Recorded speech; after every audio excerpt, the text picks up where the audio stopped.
نام سنا ہوگا محمود غزنوی اور ایاز کا، ان کا باہم محبت کا رشتہ بہت گہرا تھا۔ ایاز ٹوٹ کے چاہتا تھا بادشاہ کو، اب دیگر مصاحبین حسد کرتے تھے، بغض رکھتے تھے، وہ کہتے تھے یہ کوئی کیا اس میں کرشمہ اور کمال ہے کہ بادشاہ اس کو اتنا ہی چاہتا ہے۔ تو بادشاہ جب ان وزراء کا، مشیروں کا حسد حد سے بڑا ہوا دیکھا تو ایک دن سب کو اپنے دربار میں حاضر کیا۔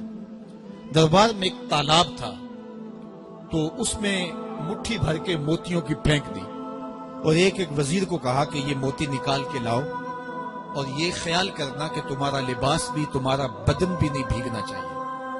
تو سب نے کہا کہ یہ عجیب بات ہے کہ حوض کی تہہ سے موتی نکال کے لائیں اور لباس بھی نہ بھیگے اور بدن بھی نہ بھیگے، یہ تو لازمی ہوگا۔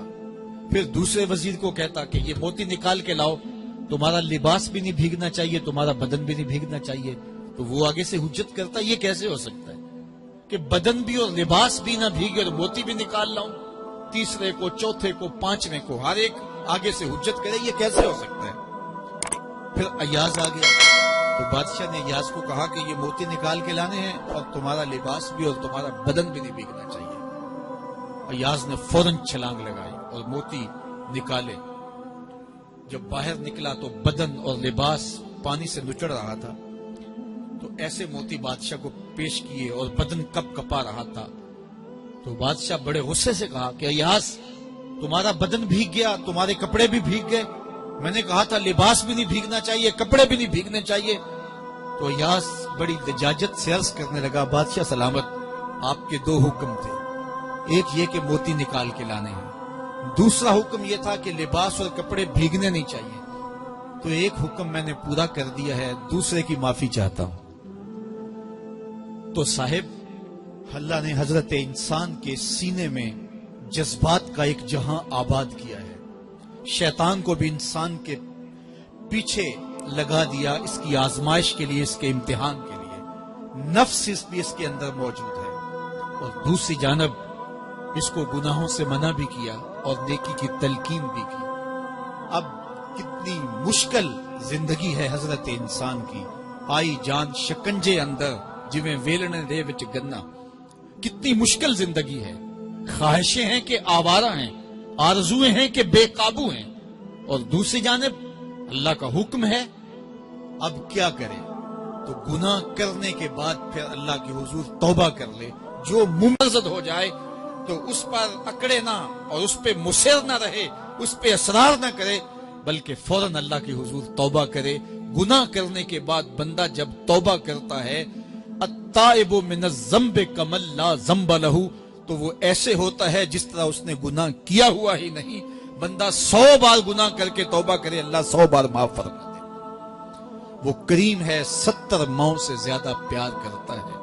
تو بندے اس کی دہلیز پہ جب توبہ کرتے ہیں، رجوع کرتے ہیں اور اس سے معافی مانگتے ہیں، تو وہ یہ نہیں دیکھتا کہ یہ گناہ گار کتنا بڑا ہے، وہ یہ دیکھتا ہے کہ یہ میری دہلیز پہ آیا ہے اور اس کے ما قبل کے سارے گناہ معاف بھی کرتا ہے، بلکہ گناہوں کو بدل کے نیکیوں میں بھی تبدیل کر دیتا ہے۔ آئیے اب قرآن مجید میں ان لوگوں کی کہانی بھی پڑھیے جو اپنی زندگی کو اپنے مالک کے نام لگا چکے ہیں، اور ان سے اگر کوئی معاملہ سرزد ہو جاتا ہے تو وہ کس قدر اللہ سے ڈرتے ہیں۔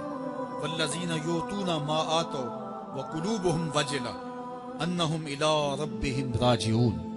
فرمایا کہ وہ لوگ جب ان سے کوئی خطا سرزد ہو جاتی ہے، کوئی گناہ ہو جاتا ہے، تو ان کے دل لرز جاتے ہیں، خوف خدا سے وہ کانپنے لگ جاتے ہیں۔ انہم الی ربہم راجعون، تو وہ اپنے رب کی طرف رجوع کرنے والے ہوتے ہیں۔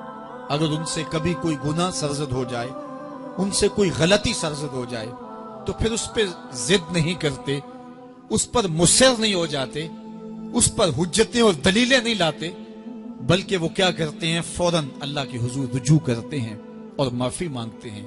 اور اللہ کو یہ بہت پسند ہے کہ کوئی مجھ سے معافی مانگے، اور اللہ انہیں معاف کر دیتا ہے۔ اللہ اکبر۔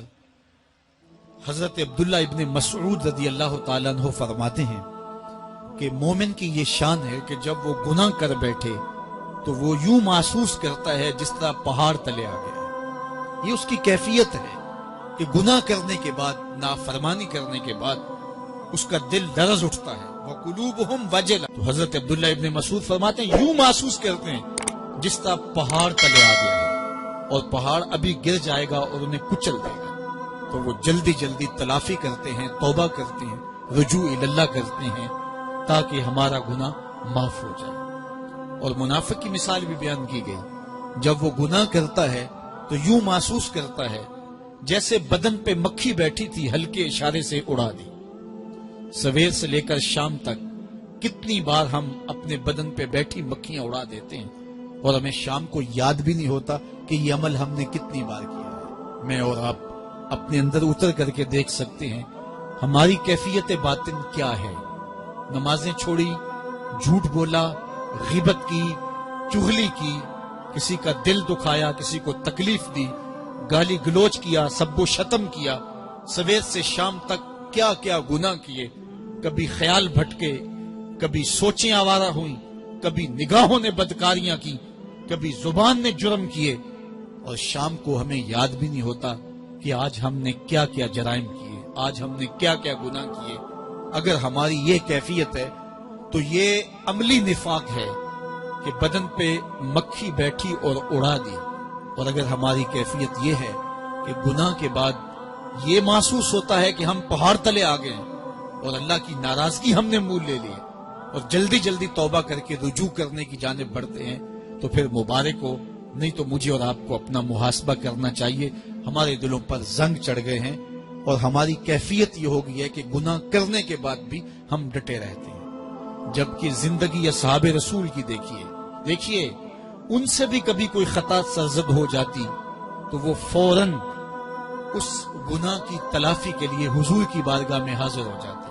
حضرت ابو لبابہ رضی اللہ تعالیٰ عنہ نے اپنے آپ کو مسجد نبوی ہوا تو پھر حضور کے ہاتھوں سے اپنے آپ کو انہوں نے کھلوایا. ایک خاتون حضور کی خدمت میں حاضر ہوئی اور عرض کی یا رسول اللہ صلی اللہ علیہ وسلم مجھ سے بدکاری سرزد ہو گئی ہے اور میرے پیٹ میں بچہ ہے اور میں چاہتی ہوں کہ آخرت کی سزا کی بجائے دنیا کے اوپر اس کی سزا مجھے دے دی جائے تاکہ میں پاک ہو جاؤں اور صاف ہو جاؤں، کیونکہ آخرت کی سزائیں بہت سخت ہیں. اللہ کے محبوب علیہ السلام نے جبریل امین سے ایک دن پوچھا تھا مجھے جہنم کے عذابوں کا ذکر سناؤ. تو عرض کی یا رسول اللہ صلی اللہ علیہ وسلم سب سے ہلکا عذاب، اخف العذاب، ہلکا ترین عذاب یہ ہے کہ جہنمی کے پاؤں میں آگ کے جوتے رکھے جائیں گے. باقی اس کے پورے بدن پہ آگ نہیں ہوگی، صرف آگ کے جوتے اس کو پہنائے جائیں گے. لیکن اس کی حدت، گرمی اور شدت اتنی ہوگی یغلی منہما دماغہ، اس کی شدت سے اس کا دماغ پگھل کر ناک اور کانوں کے ذریعے سے باہر آنا شروع ہو جائے. یہ سب سے ہلکے عذاب کی کیفیت ہے. اور جو عذاب سخت ہیں الیاذ باللہ، اللہ تعالیٰ قرآن مجید میں فرماتا ہے ثم لا يموت فیہا ولا یحیا. اس بڑے عذاب کا ذکر کیا جو جہنمیوں کو دیا جائے گا. فرمایا اس عذاب کی کیفیت یہ ہوگی بندہ نہ جیے گا نہ مرے گا. جیے گا اس لیے نہیں کہ آگے اور پیچھے، دائیں اور بائیں آگ ہی آگ ہوگی تو اس آگ میں جینا کو جینا تو نہیں ہوگا. اور مرے گا اس لیے نہیں کہ موت کو موت آ چکے. جنت میں جنتیوں کو ایک ہی ڈر اور خدشہ ہوگا کہیں موت نہ آ جائے، اور جہنمیوں کو ایک ہی امید ہوگی کہیں موت آ جائے اور جان چھوٹ جائے. اللہ تعالیٰ مینڈے کی شکل میں موت کو لائے گا اور موت کو ذبح کیا جائے گا. جنتی جنت سے اور جہنمی جہنم سے دیکھ رہے ہوں گے. جب موت کو ذبح کر دیا جائے گا اب موت نہیں ہے تو جنتی اتنے خوش ہو جائیں گے کہ اگر موت کو موت نہ آئی ہوتی تو یہ خوشی سے مر جاتے، اور جہنمی اتنے مایوس، دکھی اور پریشان ہوں گے کہ اگر موت کو موت نہ آئی ہوتی تو یہ صدمے سے مر جاتے. تو وہ کانوں کے راستے سے باہر آ جائے. تو اس نے عرض کی یا رسول اللہ صلی اللہ علیہ وسلم میرے اوپر حد جاری کر دیجئے. اور اس نے کہا کہ میرے پیٹ میں جو ہے وہ بچہ ہے. اللہ کے محبوب علیہ السلام نے فرمایا جاؤ جب بچہ پیدا ہو تو پھر آنا. وہ چلی گئی. تو جب بچہ پیدا ہوا تو گود میں اٹھائے پھر حضور کی خدمت میں حاضر ہوئے اور عرض کی یا رسول اللہ یہ ہے بچہ جو میں نے گناہ کیا تھا، بدکاری کی تھی، آج یہ اس کی نشانی ہے۔ تو اللہ کے محبوب علیہ السلام نے فرمایا کہ اسے لے جاؤ اور اسے دودھ پلاؤ، اور جب یہ کچھ کھانے پینے لگ جائے گا تو پھر آنا۔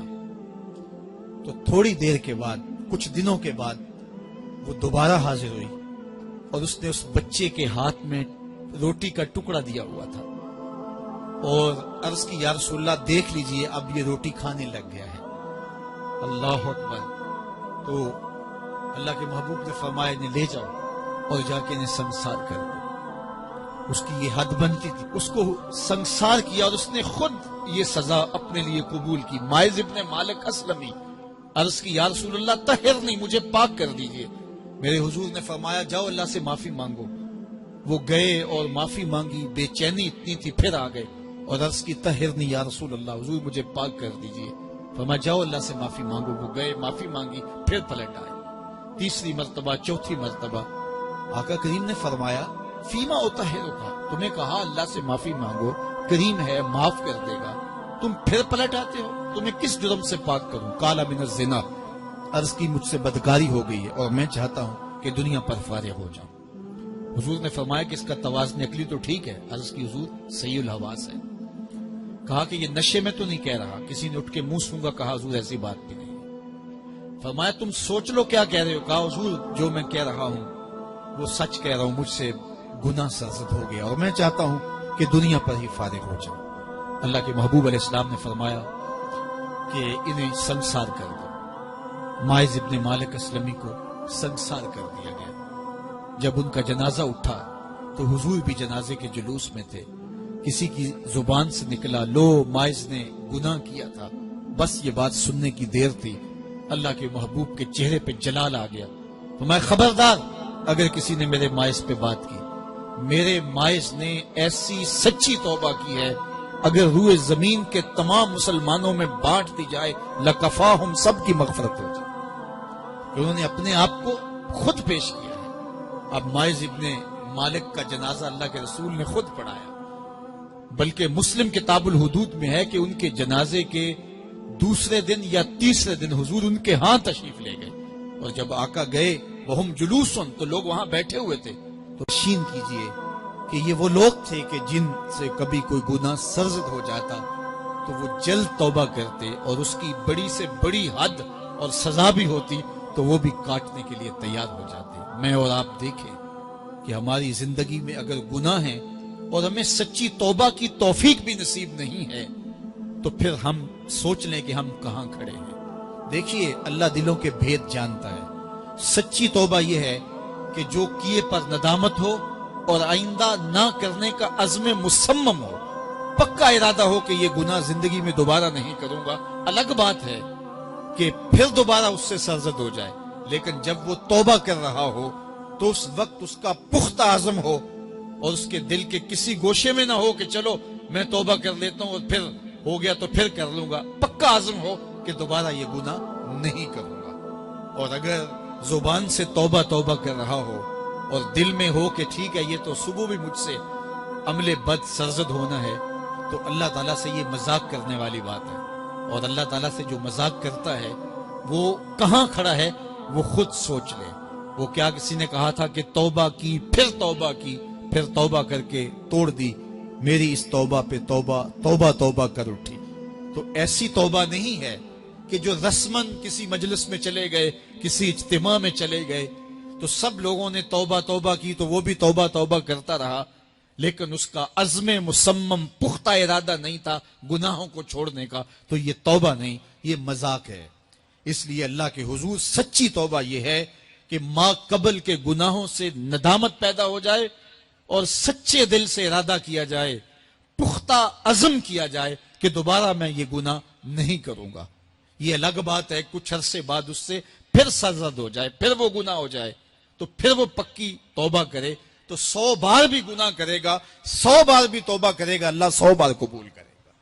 لیکن اندت توبہ اس کا عزم مصمم ہونا چاہیے، اس کا عزم پختہ ہونا چاہیے۔ محض لفظوں سے توبہ توبہ پکارنا اور دل توبہ نہ کر رہا ہو اور دل عزم مصمم